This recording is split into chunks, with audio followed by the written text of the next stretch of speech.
Are we live? Are we live? Let's see. We are live. Are we? Wait, hold up. Okay, I think we're live. Okay, yeah, okay, we're live. Okay. What up, YouTube? Mike the Coder here. Today I'm gonna do something different. I'm going to show you guys the I actually did a contest today, which is the AtCoder beginner contest. And I'm gonna explain to you guys the solution of the AtCoder beginner contest of 237A, I believe. 237, yeah.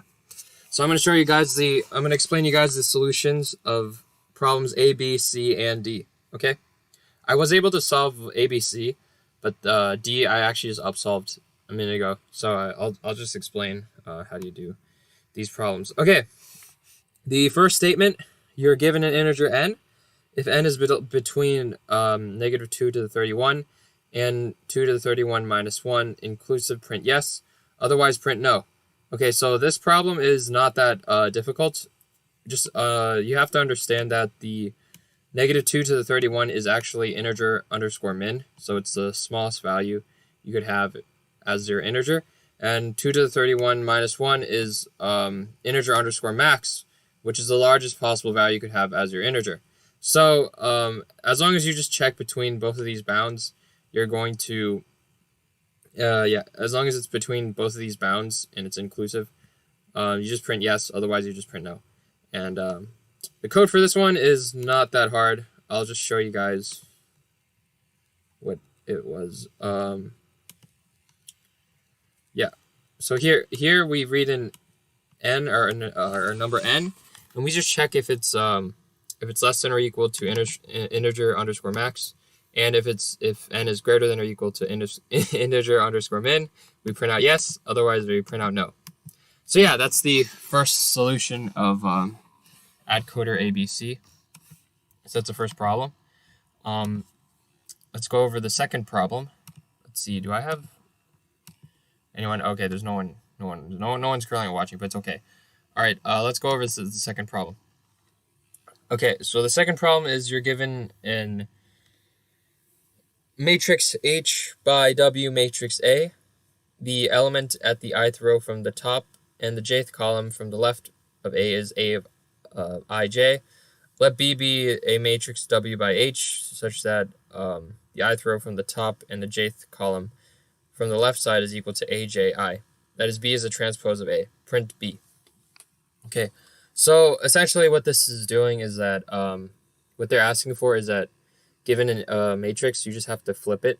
Just flip all the rows to become the columns, and all the columns to become the rows. So if you look at this, we have 1, 2, 3, 4, 5, 6, 7, 8, 9, 10, 11, 12, which you're going to flip it. So now the first column, 1, 4, 7, 10 becomes the first row. 1, 4, 7, 10. 2, 5, 8, 11 becomes 2, 5, 8, 11 as the second row, right? And then the last column, 3, 6, 9, 12 becomes the last row, 3, 6, 9, 12. Okay, so yeah, all you have to do is just read in the matrix, and then for each value, just like swap the indices of I and J will now become J and I. Okay, so yeah, I'll just show you guys the code for this one. This is also not that difficult.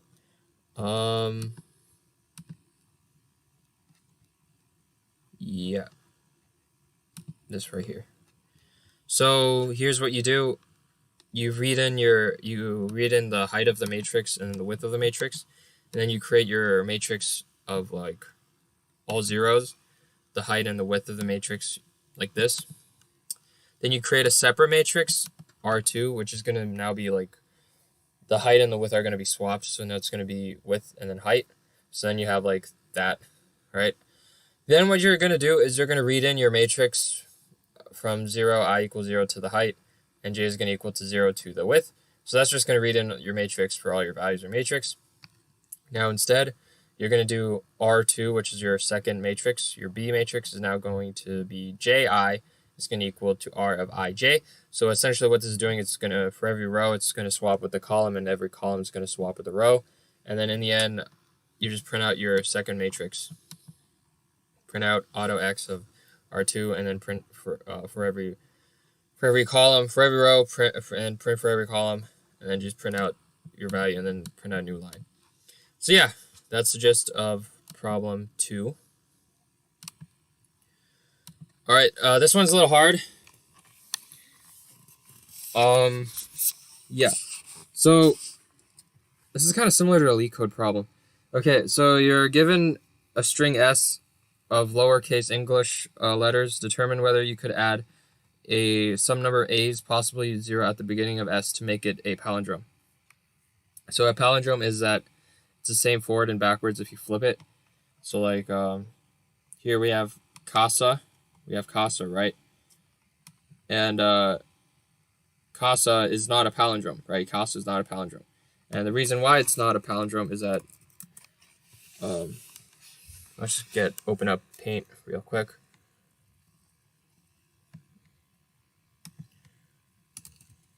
Whoa. So here's Casa, right? This is not a palindrome because the first letter is not equal to the last letter, right? So a palindrome means that like the first this letter is equal to the last letter, and so on and so forth, right? These letters are equal, and these letters are equal, right? So for every beginning letter is equal to the last letter. This is not a palindrome because these letters are not equal, okay? So now our question is that can you add a certain number of A's, possibly 0, at the beginning of the string S to make it a palindrome? So here we have Casa, right? If I were to add an A here, so I just add an A. Let's say I add an A here. Now it's a palindrome. And the reason why is because this A is equal to this A, right? This K is equal to this K, and this A is equal to this A, and then S is equal to itself, right? So a Casa is a palindrome. So our job is to print yes if you could make it a palindrome by adding A to the front. Okay, so we have this is equal to this, this is equal to this, this is equal to this, and this is by itself. Okay, so yeah, so in this case, yeah, you could add. It's yes. In the case of AtCoder, this is not you cannot do it because adding any number of A's at the beginning does not make it a palindrome, and PHP is already a palindrome, so if it's already a palindrome, you don't have to add any A's. So that's why it's yes. Okay, so how do you do this problem? What you could do is that what I did was I just had 2 pointers. The first one is going to point, going to repeatedly check the amount of A's at the end. And then the second pointer is going to check the number of A's in the beginning, okay? And essentially is that what has to happen is that the middle string has to be already a palindrome to begin with. So in our case with Casa, right? Casa. Yeah. This, after going through like all the A's at the end, right?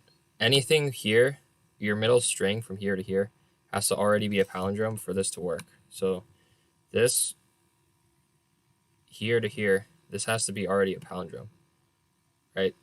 Otherwise, like even if you add like as many A's in the front, it's still not going to be a palindrome, okay? So if the middle of your string is already a palindrome,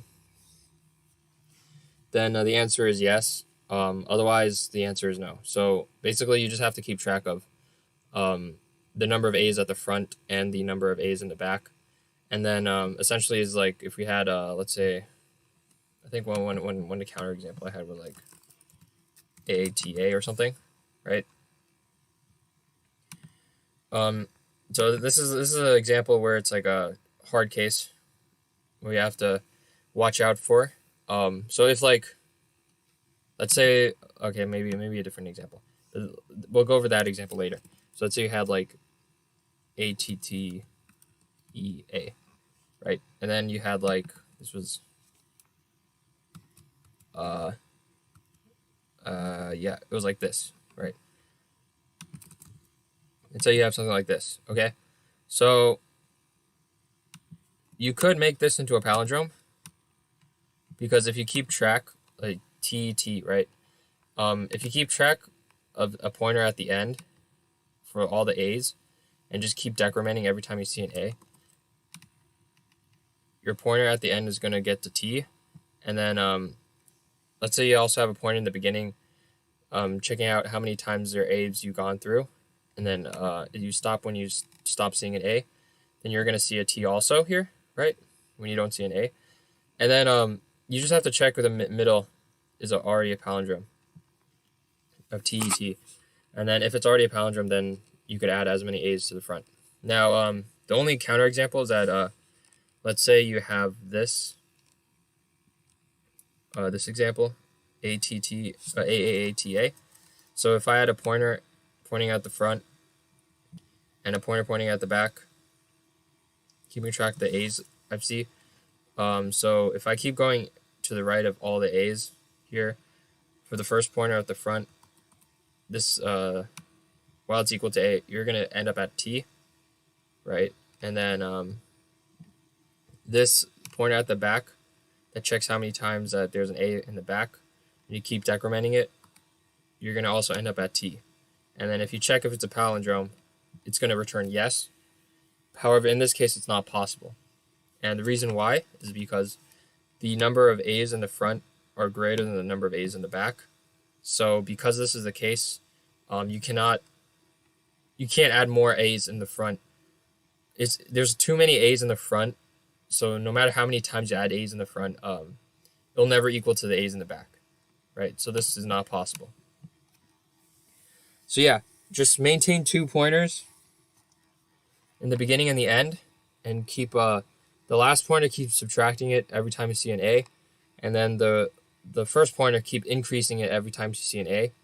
In the end, you're going to get to the middle, and you just have to check if the middle is a palindrome. And if it is a palindrome, then you just say yes. Otherwise, you have to check if you also have to check if the number of A's in the front is too large, right? If it's too large, then you cannot make it a palindrome no matter what, based on that. But yeah, so you can't make it a palindrome no matter how many times you add A's to the front.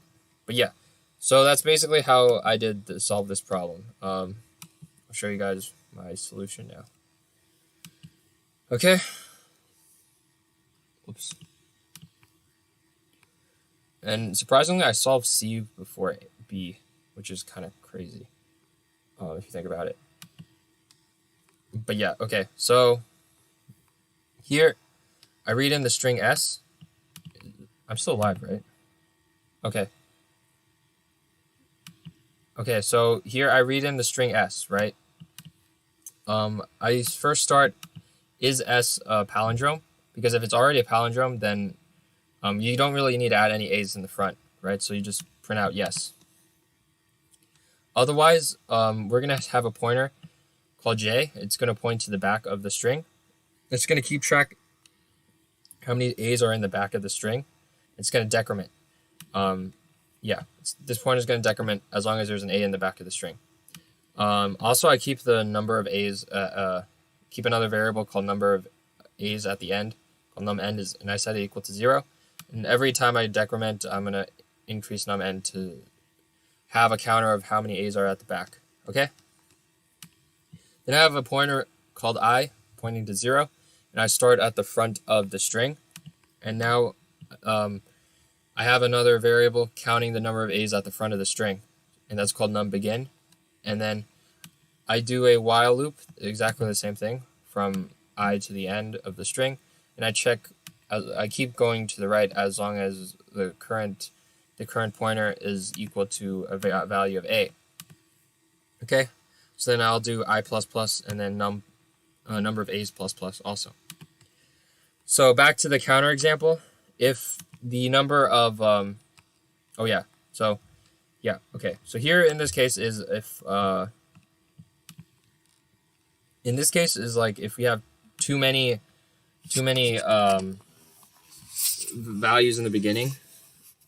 So here, okay, so in this case, if I have an A in the front, I have too many A's in the front, and in the last value I have no A's in the back, right?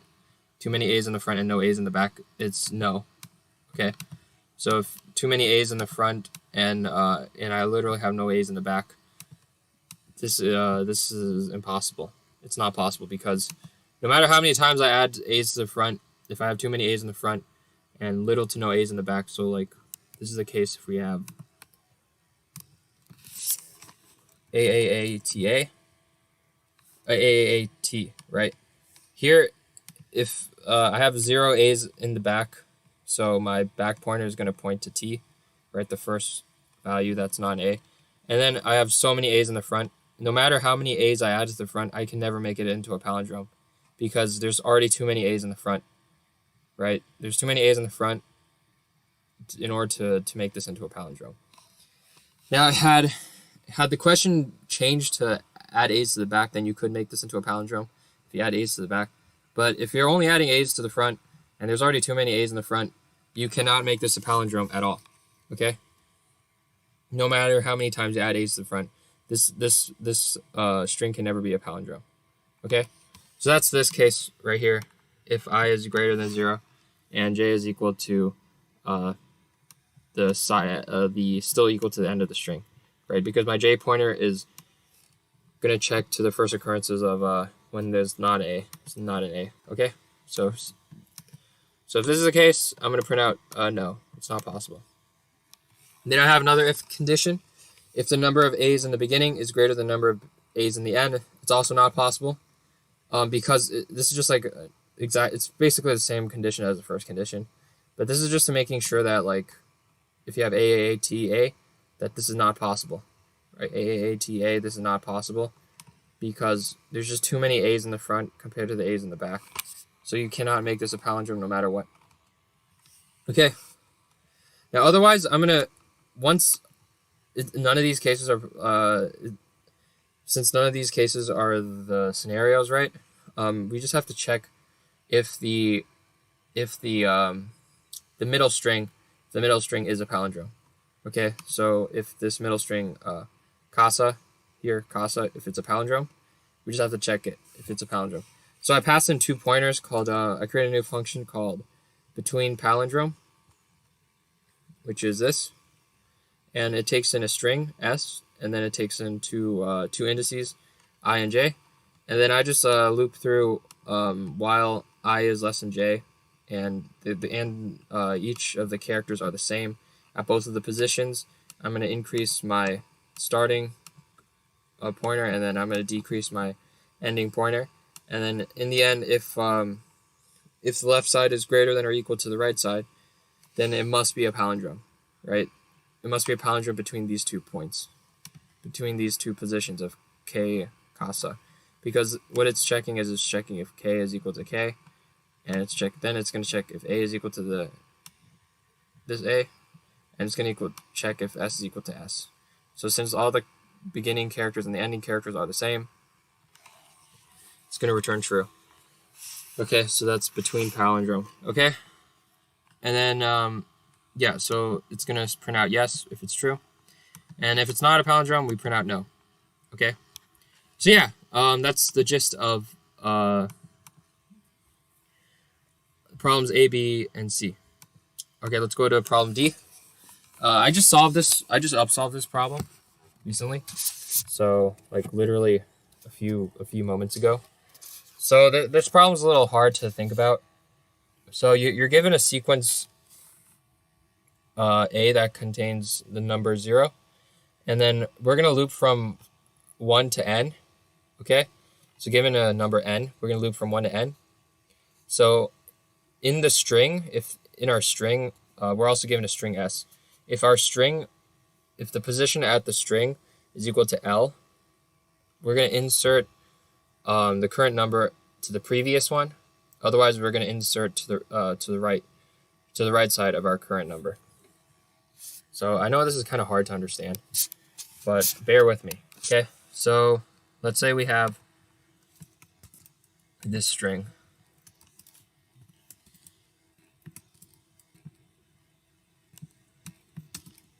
Okay, we have L, R, R, L, R. Okay, So what the problem is saying is that our array we're going to have currently is going to start with 0. Okay? Then if we hit an L, right, we're going to insert the number 1.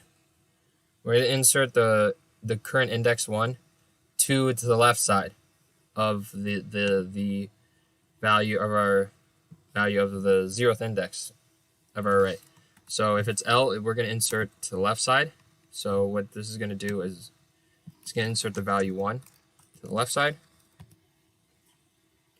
So that's what that does, okay? Then it's going to go to the next value of R, okay? Now if it's an R, we're going to insert to the right side. We're going to insert to the right side of the next number. So the previous number is 1. Now because this letter is R, we're going to insert to the right side of 1. So we're going to insert 2 to the right side of 1. So our array is going to be A, 1, 2, 0. Okay. Now, then we're going to go to the next value in the string. So we're going to go to this R. Okay. And because it's an R, we're going to insert to the right side. We're going to insert the next number, 3, to the right side of 2. So then it's going to be 1, 2, 3, 0. Okay. So yeah, and then this goes away, right? Then we're going to look at L. Right, we're going to look at L now. So now we're at L.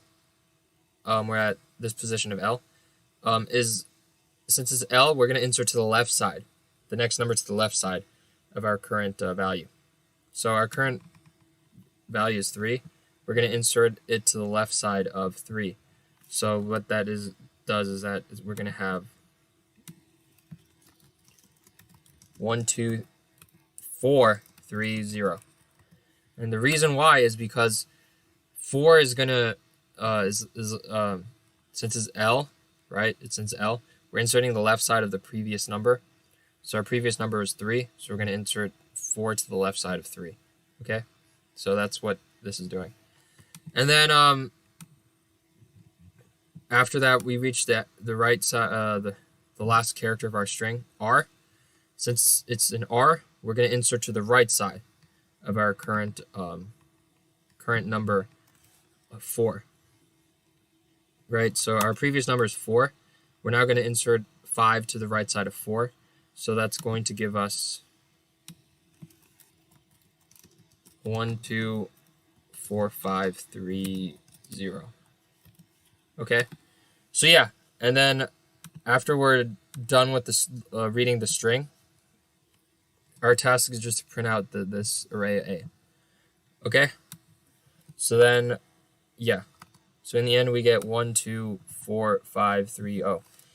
Okay, so this problem is kind of difficult because it's difficult because every time you insert a number, like at the previous index or after the previous index, it takes too long to do it. So there's a faster way to do this. So how you do this is that you have to think about it backwards. So instead of inserting left to right, we're now going to insert right to left, and this is going to be much faster. Okay. So in this problem, let's see. Are there any comments? I did this in lead code, but it was easier than this. Oh yeah, sure. Okay, yeah, so, okay, so, okay, so we're now in, I forgot what my train of thought. Okay, yeah, so here we have 1, 2, 4, 5, 3, 0, right?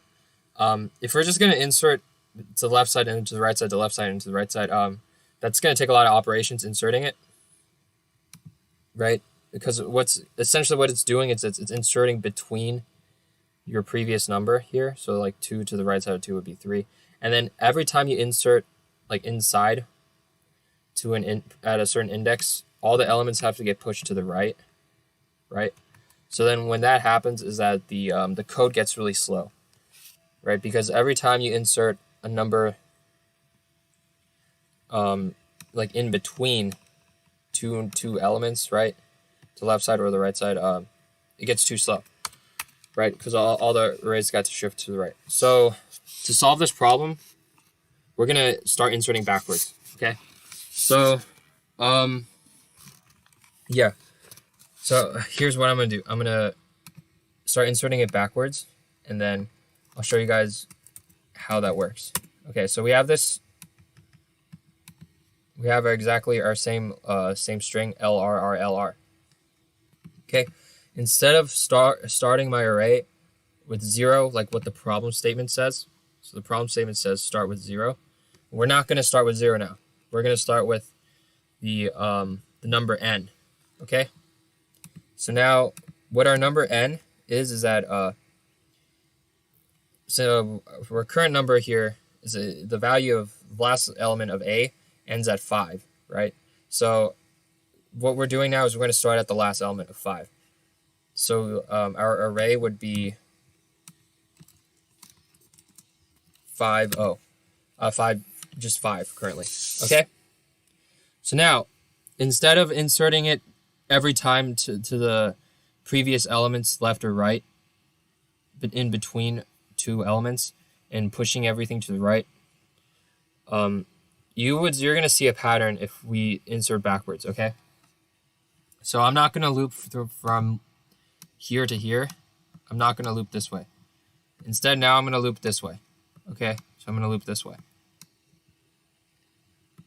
and I'm gonna start from the right side. So given this,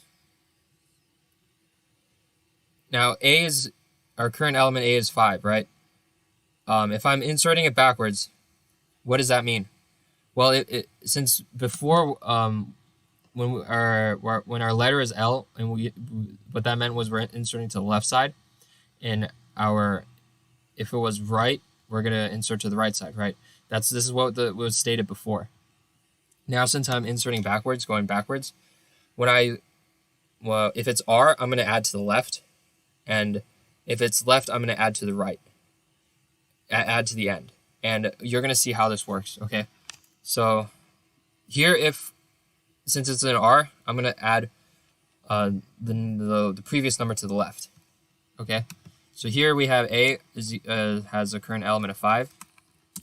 I'm now gonna add 4 to the left side of 5. Okay, and then I'm going to decrement this. So then I'm gonna go to the next character. So now I'm done with R. Now I'm going to go to this character L. Okay. Now, since L is since it's left, this time I'm going to add to the right. Okay, I'm going to add at the right side of the end of the array. So and now what's going to happen is I'm going to have a 4 5 3. Okay, 4 5 3. Right. My next element is going to decrease from 5 4, and then it'll go decrease to 3. Okay. The reason why is this is because I'm adding backwards. Right. I'm starting at the last element, and I'm going to go from 4 and then 3. Okay. And then we're going to go to the next element. So the next element here. Now we're done with L. We're going to go to this R. Right. We're going to go to this R. So this is this R. Right. Since it's an R, we're going to insert to the left. So here, we're going to insert 2, 4, 5, 3. Right? 2, 4, 5, 3. Now this R is done. Now we're going to go at this R again. Now we'll go to the next element of R, which is another R here. This is the next R. Right? This R. Now we're going to go to here. And that means I'm going to insert 1 to the left side again. So here, I'm going to have a 1, 2, 4, 5, 3. Okay?